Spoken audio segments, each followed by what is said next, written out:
Okay, beta. Thermodynamics. अध्यांश. Any difficulty? इरशाद, तन्मय, कोई difficulty हो तो पूछिए बेटा. Thermodynamics. Okay, okay, अध्यांश. Very good, beta. Excellent, excellent. The same spirit you have to maintain in the exam also. Without any doubt, you have to answer all the questions. Okay, and these lessons are really quite lengthy lessons. Thermodynamic, varieties of concepts are there, and equilibrium is the very large lesson. So many concepts, so many terms are there in both the units. Some terms are there in thermodynamics.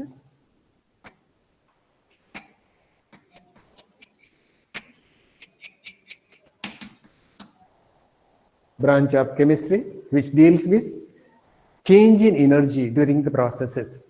Why the reason why the change in energy takes place, whether it is exothermic or endothermic, this is decided in this, and varieties of energy changes going on in the processes, it is defined in this unit. In this lesson, we study 4 thermodynamic functions. These 4 thermodynamic functions are internal energy U, enthalpy H, entropy S, and free energy G. Gives free energy. These are the 4 thermodynamic functions. We cannot measure internal energy of a system, enthalpy of a system, and free energy of a system. We can't measure the value of these 3, U, H, and G. Only the value of entropy of a system can be measured. While remaining 3 thermodynamic functions, we measure only the change, that is delta U, delta H, and delta G. These 3 can be measured with the help of instruments. Delta U is measured at constant temperature and volume. Temperature is kept constant, temperature, 3 that measurable properties, temperature, pressure, and volume. Out of these 3, 2 should be constant, then only we can conclude anything. And here the constant is temperature and volume. The energy change at this condition is the change in internal energy. Enthalpy change, it is measured at constant temperature and pressure. That is the change in enthalpy at constant temperature and pressure. Okay, beta? So Om has joined 24, and one more has joined 13. Rohan has come 19. Devans 35. Yes, beta. Vishesh is here. One more student has joined in between.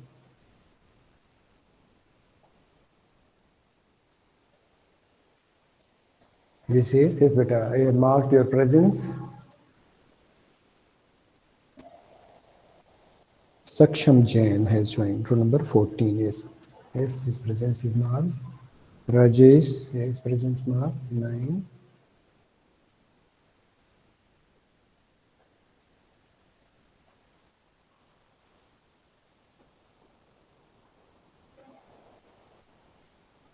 Okay, beta.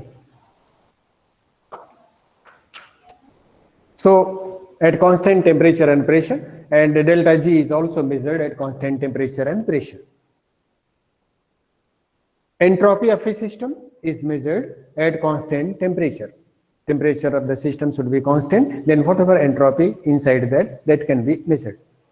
Here delta U is equal to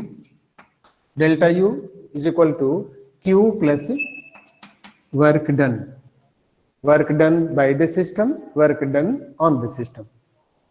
And here delta U is equal to Q, heat given to the system. Q is positive, means heat given to the system, and the work done is a pressure volume work, P delta V. If here pressure is constant and a change in volume, pressure volume work, P delta V. And here Q is equal to delta U minus P delta V. So these are the mathematical relations, and that relation give us about the concept, particular concept. Delta H, the main relation here, delta H is equal to delta U plus P delta V, delta U plus P delta V. That is the enthalpy change. This is the one relation. Another relation for the gaseous system, where the reactant products are gases. Delta H is equal to delta U plus delta NGRT. Delta NGRT.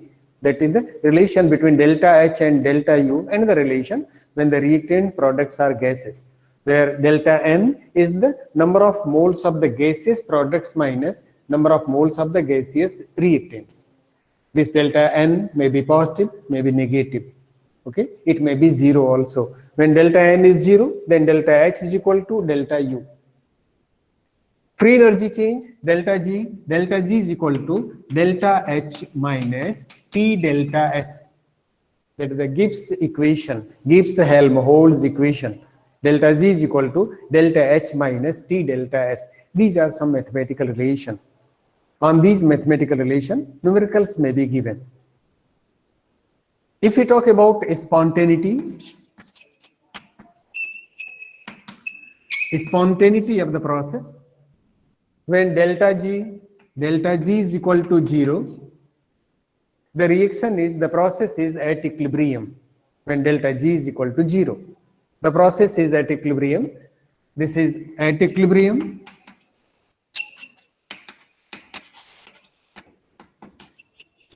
That's why sometime delta H given, delta S given, and the question is at what temperature the reaction will be at equilibrium.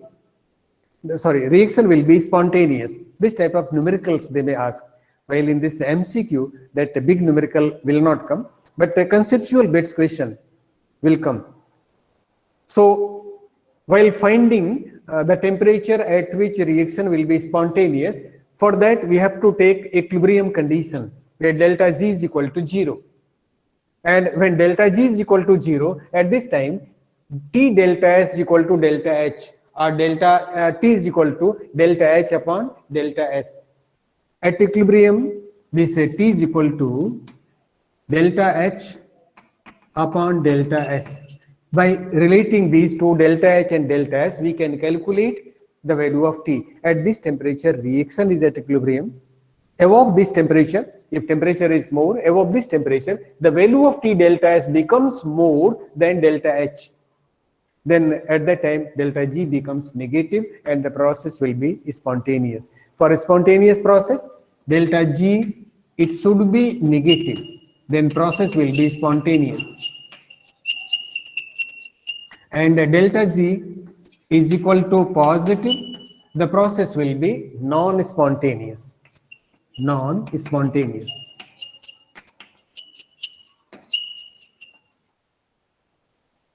Okay, beta? Some thermodynamic, that is types of reactions, enthalpy of reactions, various type of processes, enthalpy of reaction, enthalpy of formation, enthalpy of combustion, enthalpy of neutralization, enthalpy of solution, enthalpy of so many types of enthalpies are there. While defining these enthalpy, we have to take 1 mole of the substance. Like enthalpy of neutralization, 1 mole of acid neutralized by 1 mole of a base. Okay, beta? But here we don't take 1 mole for acid and 1 mole of base. Rest of that, for rest we are taking 1 mole. So in neutralization cases, we take 1 gram equivalent of an acid is neutralized by 1 gram by a base. When 1 gram equivalent of an acid neutralized by sufficient amount of base, the enthalpy change is called enthalpy of neutralization. In case of a neutralization, we take 1 gram equivalent, while in other cases, we take 1 mole of the substance. The reason 1 gram equivalent of an acid will always provide 1 mole of H positive, because in neutralization reaction, there is reaction between actually H positive and OH minus. H positive provided by acid, OH minus provided by the base. And there is neutralization reaction between H positive and OH negative. Rest part, they are simply present in the system, they are not going to interact. Only interaction between H positive and OH negative during neutralization process. That's why we take 1 gram equivalent of an acid. If acid is monobasic, it provides 1 mole of H positive. Its 1 gram equivalent will also provide 1 mole of H positive. But when acid is dibasic like H2SO4, its 1 gram equivalent provides 1 mole of H positive, while its 1 mole provides 2 moles of H positive if it is strong acid. That's why in case of neutralization, we take 1 gram equivalent. For rest of the enthalpy changes, we take 1 mole. So while defining, take care about that. For neutralization, we take only 1 gram equivalent. Okay, beta? Hess law is one of the important topic. Hess law of a constant heat summation. Sometimes we also call like that. It is given by scientist Hess. That's why it is called Hess's law. How to define? A chemical reaction proceeds either through one step or through more than one step. There are so many ways to complete the reaction. The same reaction can be completed through one step. It can be completed through more than one step. While deciding the condition, according to condition, the number of steps may varies. So, enthalpy reaction taking place in one step or more than one step, enthalpy change will remain same. It is not going to change. Okay, like one example we have given. This is a simple Hess law definition. Enthalpy change in a chemical reaction is independent on its path. Whether the reaction is completed in one step or more than one step, enthalpy change will remain same. And the example which we have discussed, so many examples are there. The simplest example is carbon and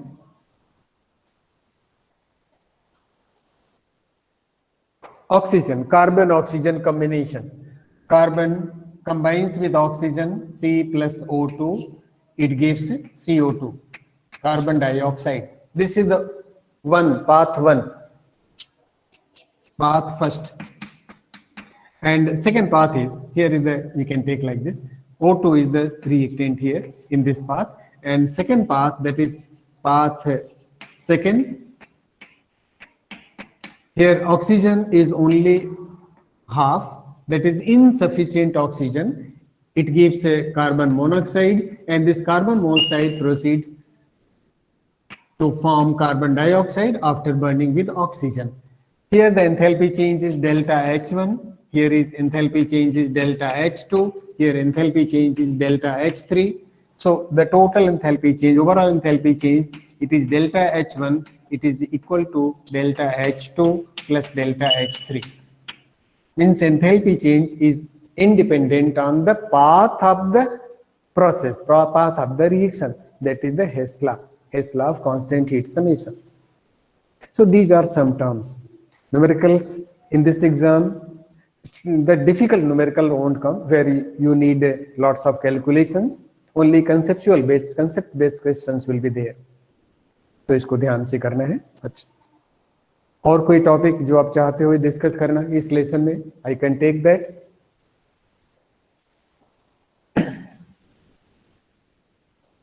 Another equilibrium,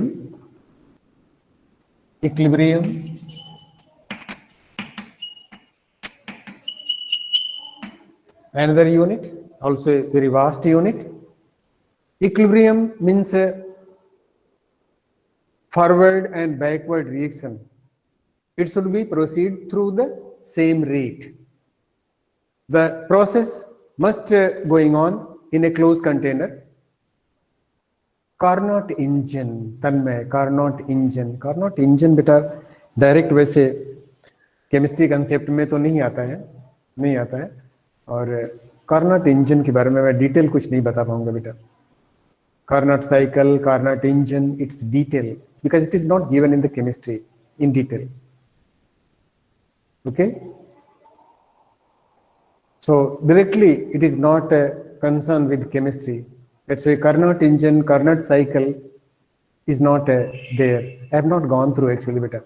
What is Carnot engine? What is Carnot cycle? What is the science behind this? I have not gone through this topic, Carnot engine, about that. So sorry, I can't tell anything about this Carnot cycle or Carnot engine. Equilibrium. Equilibrium, the condition is it must go on in the same container. Closed container. It should be closed. And some conditions, that is the measurable conditions, we have to keep constant. Then only we can talk about the equilibrium. Like water is kept in open container. Its evaporation starts at the beginning. Condensation may also take place, but rates of evaporation and condensation will not be same. Whatever vapors are going to form, they are going to escape in the atmosphere. So we can't consider about the equilibrium in this process, evaporation and condensation. But when it is closed, then vapors are not allowed to go out. So rate of evaporation and rate of condensation, both will be same. That is the equilibrium condition. At this time, vapor pressure of the liquid is constant. At equilibrium, when evaporation and condensation going on, the constant thing is its vapor pressure is going to be constant. Okay. If we change its surface area, take care. Surface area means the container it is wider as compared to that, and we are taking water, same amount of water in this container, and it is again closed. What is about the vapor pressure? At equilibrium, equilibrium is there, evaporation, condensation, both are going on. What is about the equilibrium? Surface area is going to change. So, what is the change in equilibrium? Forward direction, backward direction? There is no change. After attaining equilibrium, the vapor pressure of the liquid, it will remain same. Vapor pressure is independent on surface area. Here, it may take lesser time as compared to that to acquire equilibrium. But after attaining equilibrium, there is no change in the vapor pressure in these two containers. If the liquid is same and temperature is same, there is no change in the vapor pressure. Okay, beta? In the same way, just like boiling point of water is 100 degree. Here it is not mentioned that this is the boiling point of 1 gram of water or 100 gram of water or 1 mole of water or 1 kg of water. Boiling point is independent on the amount. The heat needed to achieve the boiling point, it may be different. It depends on the amount of the liquid. But boiling point is not going to change. It is remain 100 degrees Celsius. Okay, beta? In the same way, vapor pressure of a pure liquid, of any liquid, is always constant at a constant temperature condition. And here surface area, if it is changed, the time required to acquire equilibrium, it may varies. But after attaining equilibrium, the vapor pressure will not going to be changed. Can we make change in the vapor pressure of this liquid? If temperature is constant, can we decrease the vapor pressure of the liquid? Can we increase the vapor pressure of liquid? Yes, it can be done by adding some impurities. If impurity is added and that impurity in such a way that it is going to decrease the interaction between water molecules, its vapor pressure going to be higher. And if surface area of the liquid is going to decrease by adding some non-volatile substance, like a common salt or like sugar is added, its vapor pressure is going to decrease. If the same, this liquid here, suppose At pure state, these are the molecules present at the surface. Water molecules present at the surface. And they are responsible for evaporation, rate of evaporation decided by them. At what rate the evaporation will start. Here also, more number of molecules present at the surface, water molecules. That's why at the beginning, rate of evaporation, it will be faster as compared to this container. And rate of condensation also be faster as compared to this container. And therefore, here to attain equilibrium, it will take less time. When we add non-volatile solute like sugar, then what is going to happen? Some of the water molecules are replaced by sugar particles. These are some sugar particles. So rate of evaporation becomes slow because surface area of water going to decrease. Here surface area in the sense number of water molecules present in the surface in unit area. That is going to decrease. Rate of evaporation becomes slow. And finally, its vapor pressure also going to be slow, and that is because of condensation will also be slow. At equilibrium, the amount of vapor, it will be less in the solution. That's why vapor pressure is going to decrease when we add non-volatile solute.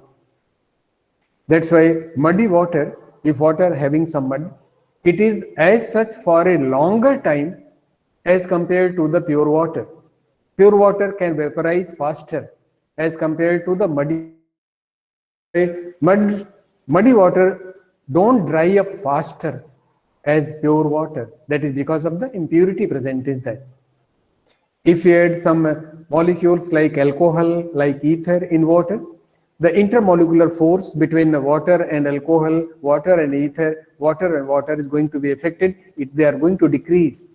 Its rate of evaporation becomes faster. Okay.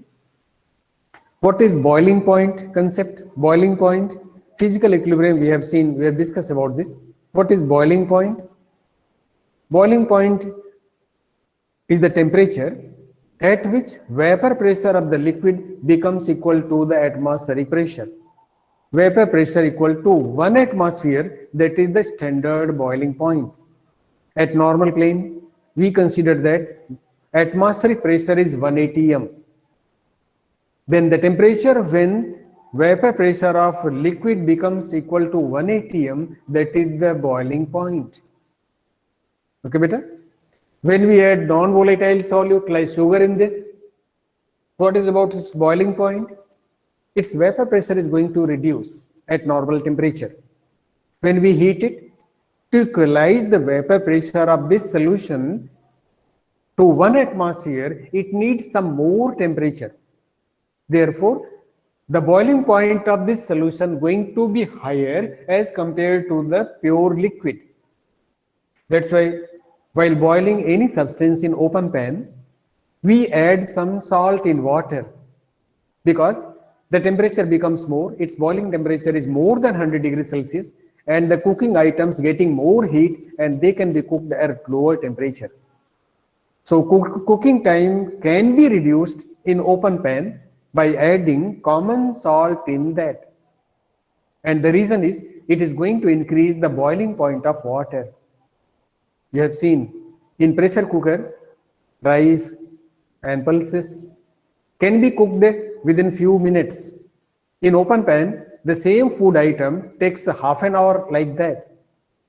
The reason, in pressure cooker, temperature of the boiling liquid is much higher. It may reach up to 122 degrees Celsius. It depends on the pressure present inside that. And the pressure inside that is decided by the vessel of the pressure cooker. And what pressure should be is maintained inside, it depends on the make of the pressure cooker. Different companies, they use different alloys for the manufacturing their products. So weight is decided according to that weight, vessel weight is decided according to the bearing capacity, pressure bearing capacity of the utensil. That's why in different brands of the pressure cooker, temperature may vary. But maximum temperature can reach in the pressure cooker is 122 degrees Celsius. And when we cook any food item in pressure cooker, the cooking items getting more heat and they can be cooked faster. That's why pressure cooker save time. Water boils at low temperature at high altitude because of atmospheric pressure is low. It boils at somewhat higher temperature at sea level because atmospheric pressure is higher. What is about pressure cooker? We use pressure cooker at plain or at high altitude or at sea level. It is not being affected by the atmospheric pressure because temperature inside the pressure cooker depends on the vessel which we are using. So that is the chemistry behind this equilibrium in physical processes. I have taken some example here. What is about freezing point? Boiling point I have explained earlier with the help of this graph. Here is the vapor pressure versus temperature. This graph I have taken, it is not given in our books. Here is the vapor pressure is equal to 1 atmosphere.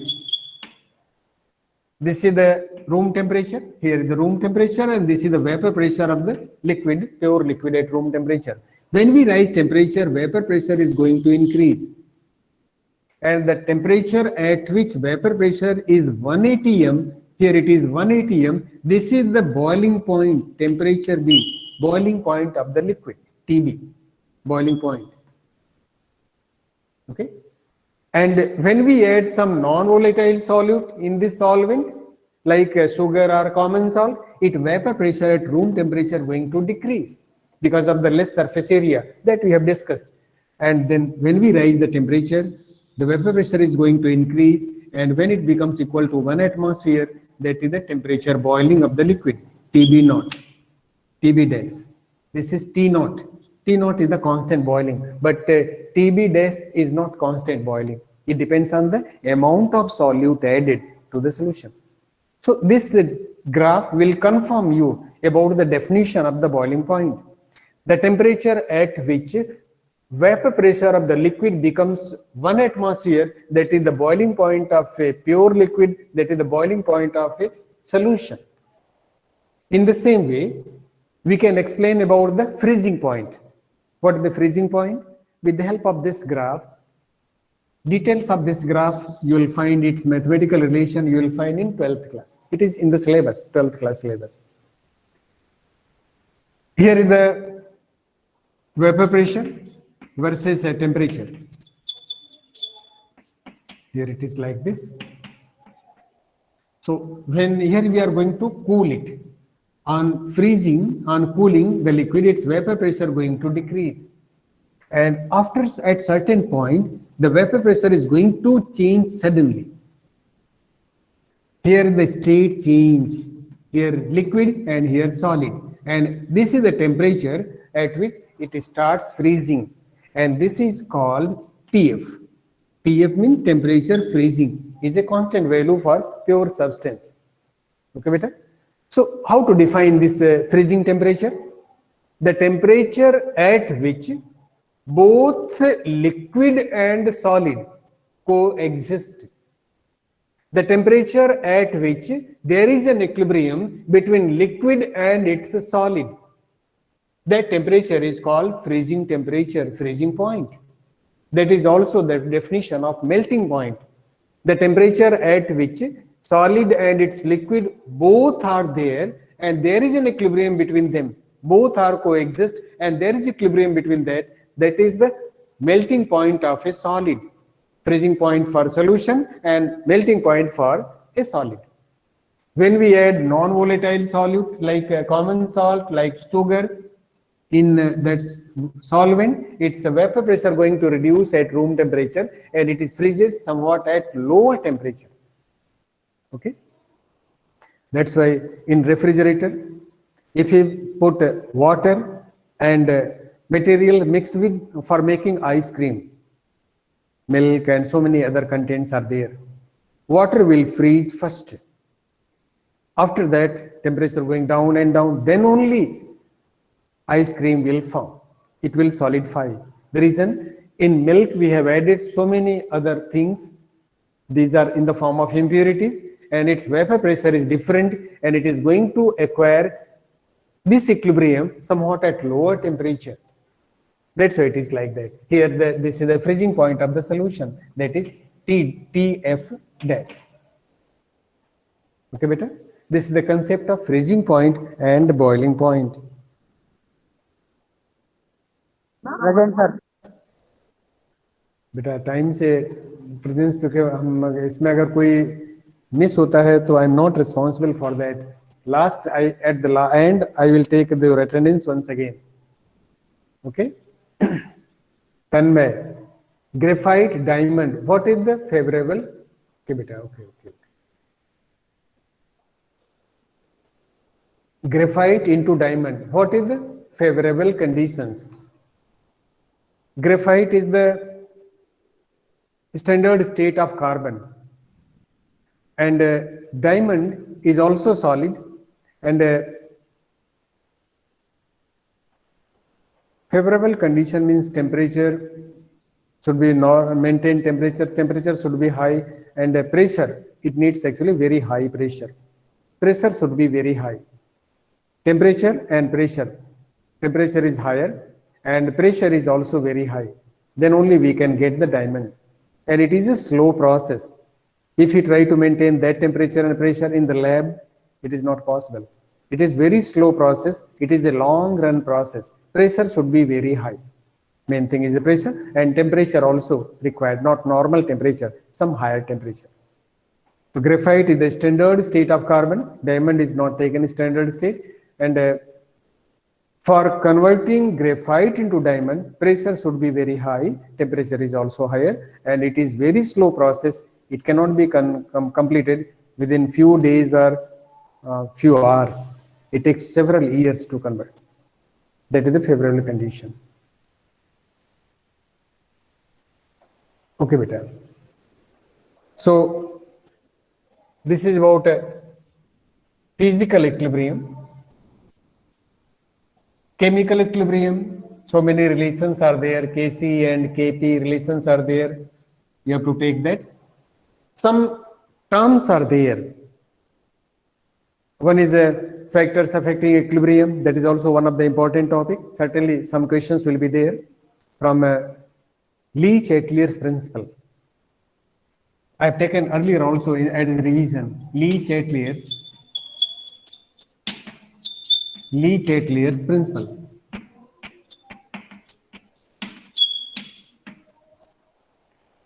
This principle says that suppose a reaction is at equilibrium and we are going to make some change in its thermodynamic functions in measurable properties like temperature, pressure, and volume, concentration also. Then equilibrium will shift in that direction which oppose this change. If we raise temperature, the equilibrium will shift in endothermic direction. Like a reaction N2 plus 3H2 gives 2NH3. Here is 2NH3, ammonia. And the enthalpy change is delta H is equal to negative. It is the exothermic process in forward direction. Delta H is negative. It has certain value, 90, 93, 96 values.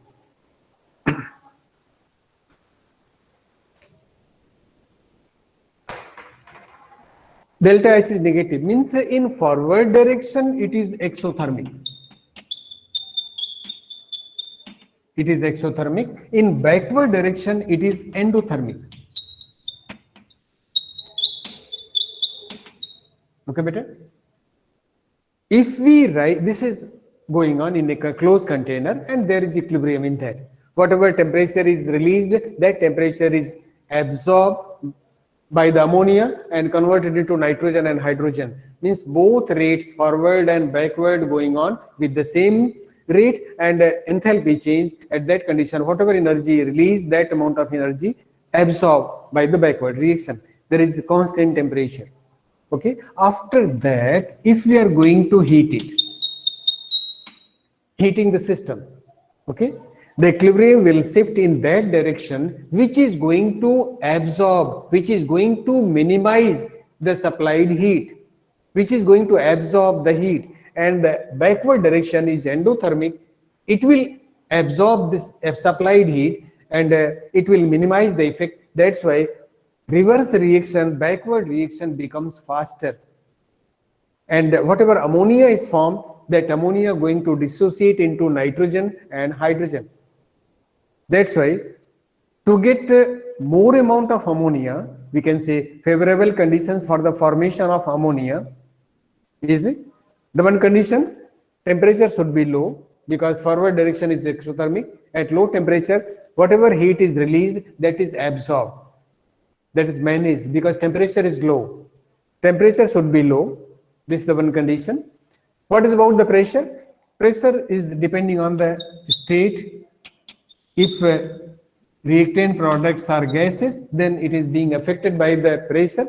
If it is in liquid state, liquids are not compressed, there is no effect of pressure. So here, if we increase pressure, then 1 mole of nitrogen going to combine with 3 moles of hydrogen and going to form 2 moles of ammonia, 2 moles. So here we can say 1 volume, 3 volumes, and 2 volumes.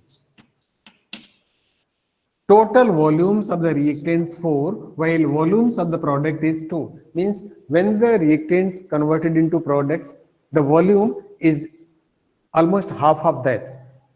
If we increase pressure in this system, then effect of pressure is more on reactant side, because here volume is more. Number of moles are more, who are combined in this, more volumes are there on reactant side. Therefore, effect of pressure is more on reactant side, and equilibrium will shift in the forward direction, where volumes of the product is less, where the volume is less, where the number of moles are less. So ammonia is manufactured at high pressure. Temperature should be low, pressure should be high. Okay, beta? These are the favorable condition. And another is concentration. If we add some more amount of nitrogen and hydrogen, we will get more amount of ammonia. So these things we have to take care. While giving MCQ question, take care about this Leach-Atelier principle. Here in this same reaction, what is the effect of catalyst? In this reaction, nitrogen N2 plus 3H2 gives it 2NH3, delta H negative. What is the value? It is not necessary. We should know actually whether it is exothermic or endothermic. If value is given, that is well and good. If we are using catalyst, catalyst is iron, Fe oblique MO, molybdenum. Fe is the catalyst, MO is the promoter of catalyst. It promotes the catalytic activity of iron. That is the role of molybdenum. Some other catalysts are also used. Some oxides, aluminum oxide sometimes also used. So this is the best catalyst, iron in presence of molybdenum. If there is an equilibrium in this system, and after that we are adding catalyst, there is no role of catalyst. The direction of equilibrium is not being changed by adding iron. But initially, when we are using iron, then it will help to achieve equilibrium in lesser time. How this catalyst going to affect? Catalyst, it forms an intermediate with one of the reactant. That's the role of catalyst. That's the another thing. It provides a sufficient surface area for the reactants to combine. So many things are there. And another thing, it decreases the activation energy for the reaction. There is one term. Every reaction needs certain amount of energy to form the product. That energy is called activation energy. Catalyst minimize the activation energy for the reaction. Therefore, reactants easily combine in presence of catalyst, where the energy is lower, less energy is required for the product. That is activation energy. That is another thing.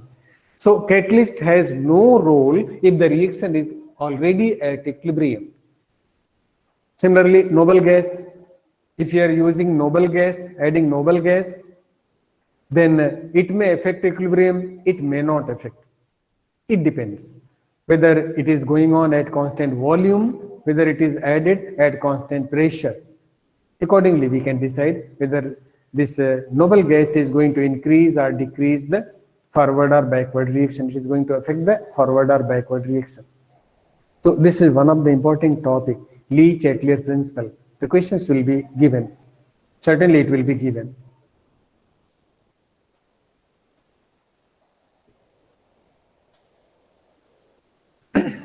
Some terms like common ion effect,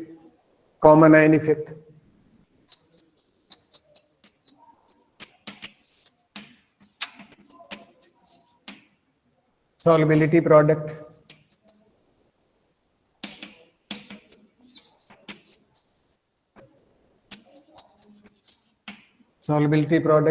common ion effect, and there is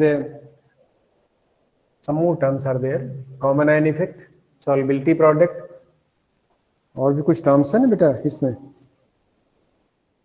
3 terms are there, common ion effect, solubility product, and one more is there. So what is the buffer solution? Yes beta, buffer solution. These terms, they may also give some questions based on these things. Common ion effect is related to ionization of weak electrolyte.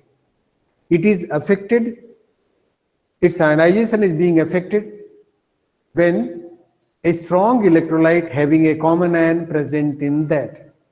Ionization of weak electrolyte is suppressed by addition of a strong electrolyte having common ion. This concept, it may clear to you by using this example, like H2S is a weak electrolyte, ionizes to give H positive and S2 minus, 2H positive and S2 minus. If there is strong electrolyte like HCl, sodium sulfide having one ion at least common, HCl, this strong electrolyte having H positive and Cl minus, this is the common ion. In H2S solution, if we add HCl, there is no reaction between them in aqueous state. So this ionization of H2S is depressed and it shifts in backward direction. In this way, we can maintain the sulfide ion concentration in the solution by the use of hydrochloric acid. This is called common ion effect. Ionization of ammonium hydroxide, NH4OH, ionization of acetic acid can be checked in that way. Ammonium hydroxide ionizes to give NH4 positive plus OH minus. If we add a strong electrolyte having one ion common like NH4Cl, ammonium chloride, see that here it is ammonium chloride, strong electrolyte, ammonium ion is common, NH4 positive plus Cl minus. Here NH4 is common in that. When we add NH4Cl in aqueous solution of ammonium hydroxide, ionization of ammonium hydroxide is suppressed, decreased, because of the ammonium ion is common. That is called common ion effect. In a qualitative analysis, we use this term common ion effect for analyzing the cations and anions. Okay, beta? Then solubility product. Solubility product, this term is used for sparingly soluble substance. Sparingly means partially soluble. It is not applicable for highly soluble. For sparingly soluble, the product of ionic concentration in the solution, that is the KSP, solubility product. Like if it is PbCl2, sparingly soluble, gives Pb2 positive plus 2Cl minus. The solubility product is the actually ratio of concentration. It is equilibrium constant only, but it is expressed in different way. KSP, solubility product. KSP is equal to product of concentration of ions Pb2 positive into product of Cl minus raised to power 2. This is the solubility product, KSP. K for equilibrium, SP is the solubility product. Okay, beta? And the buffer solution. solution which resists the change of pH of a solution up to some extent by adding acid and base. When we add acid or base to any solution, the pH may change. But buffer solutions are those which resist the change in pH of the solution. Okay, so you may have the next class. So I'm going to wind up. All the best for you for the coming exam. So let me take your attendance first. Anyone is left? 5, 6, then 11, 11, yes, here it is 11, 12, 14, 12, 13, 14, 15, 16, 18, 18 is there. Yes, beta, 9, your presence is marked. And 23, 22, and here is 29, Rohit. And 29, yes, beta. 25 is here. 24 is here. 22, Irsad, Vedant. 33, okay. Thank you, bachon. Thank you very much. Roll number 21, yes, beta. 21 is presence is there. Your presence is marked.